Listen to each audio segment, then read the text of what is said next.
Gold off those 3-week highs. Well, yes, it has been quite choppy really, but it's holding above $1310 per ounce in the Asian markets right now. The Indian markets in the meanwhile have seen an uptick coming in, even as the rupees appreciated to near 1-month highs. You have seen buying calls and attraction coming in for the gold and silver prices in the Indian markets as well. If you look at the US trade deficit numbers, those have narrowed for the month of March. You have the Goldman Sachs reiterating that the gold prices can slip all the way to $1,050 per ounce before this year ends. But even then, for the near term, you have seen good buying opportunity coming in for both these space.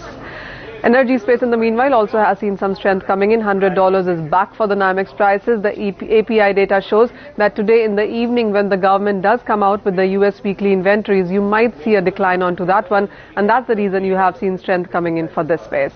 In the base metal area, it really is quite divided as per their individual fundamentals. While copper prices have seen some pressure, still holding around those 8-week highs, though it really is nickel prices which have continued to perform on the higher side. 32% up in 2014 because of supply concerns in Indonesia and Russia, and you still have buy calls continuing for this space. Let's get on board though Rajesh Sharma from Bezel, and he joins us live in Delhi with his strategies on all of these commodities. Rajesh, hi, welcome. What's your sense first of all coming in for the nickel prices? We already have seen a lot of gains. Most of the bullish factors have been already in the price.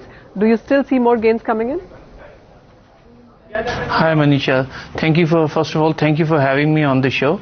Yeah, I think the nickel seems to be a tad bullish, and the strength that it is showing looks like it can scale all the way up to 1155. So my trade on the long side on the nickel would be 1133 with a stop loss of 1119 for a target of 1155. Fair point, Rajesh. Also, how are you looking at the precious metal space, especially the gold prices? How much further gains would you anticipate into that? The gold prices broadly, they are trading within a range of $1330 to $1270 in US actually, and closer home in on MCX they are trading around 28,900. So my call would be a buy on against the backdrop of the Ukrainian crisis, and which is supporting the yellow metal in a way.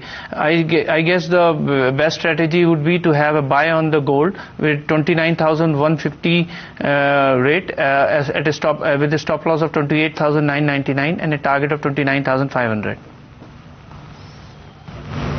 Appreciate you joining us with your strategies. That's the view coming in from Bezel. Then they have a buy call on nickel and gold prices for the intraday market there.